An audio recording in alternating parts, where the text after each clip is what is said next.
I want to recap the Elite Eight matches onward for D1 women's tennis.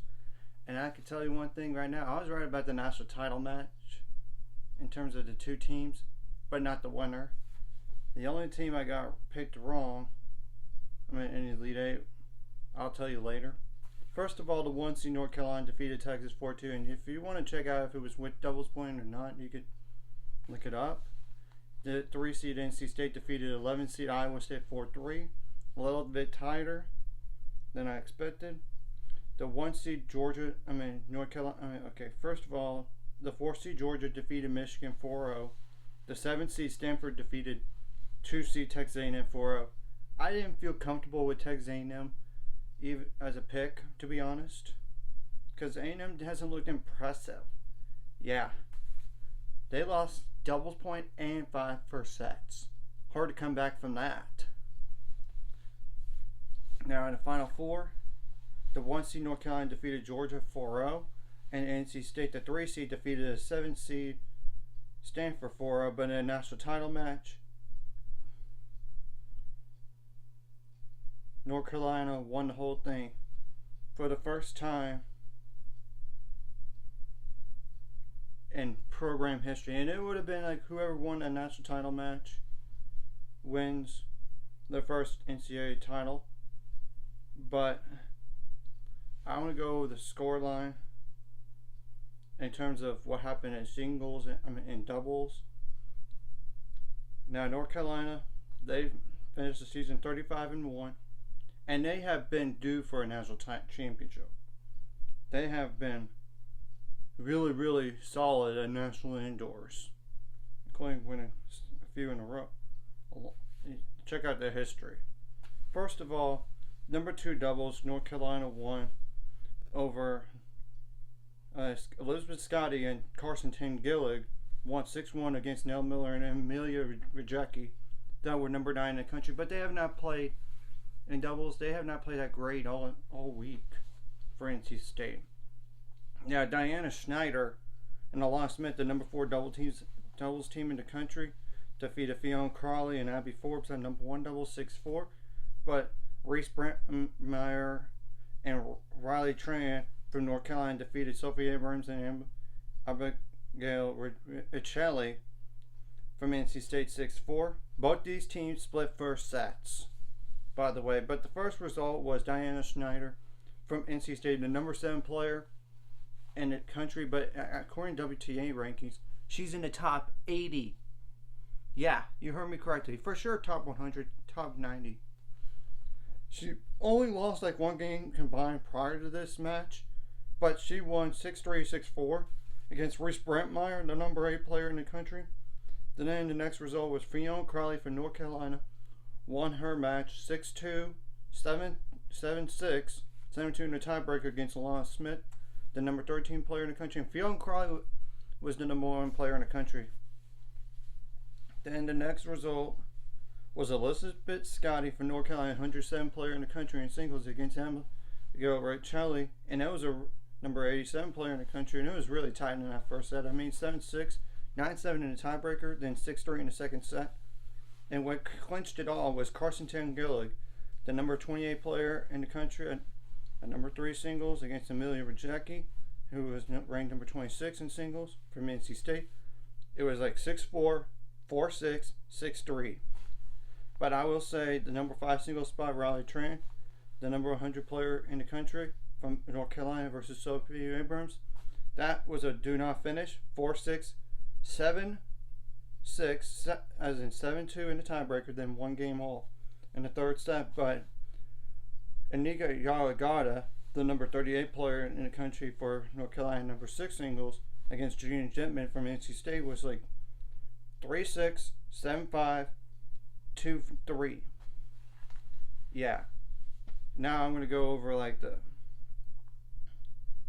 and really, both of these teams have nothing to be ashamed of here. NC State has nothing to be ashamed of. They made it further than a lot of teams. Of course, you want to win a national championship. Of course you do. Now for NC State, they definitely lose two players, but I would assume Diana Schneider, she's already gone. she's going to turn pro. So that's 3 players gone for them. Now for North Carolina, you know what's crazy is they only lose their top 7 is going to come back. Yeah, they only have one. They only honored like 1 senior. Everybody else could come back, and they do have like 1, 3, 4 seniors overall, but they only honored 1 of those. Yeah, and of course this doesn't include anybody turning pro here. Now Texas, they only lose.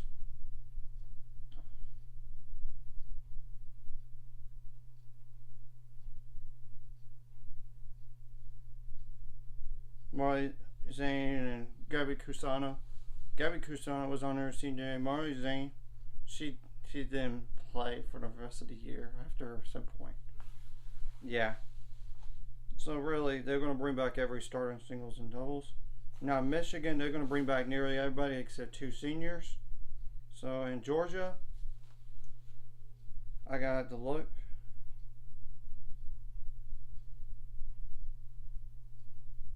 Real fast.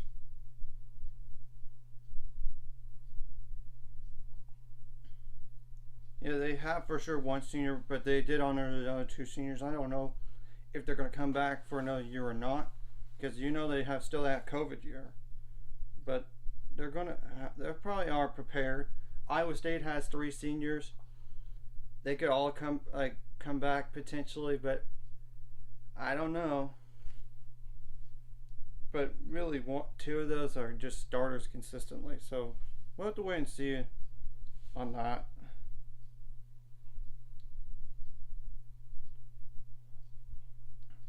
On Stanford,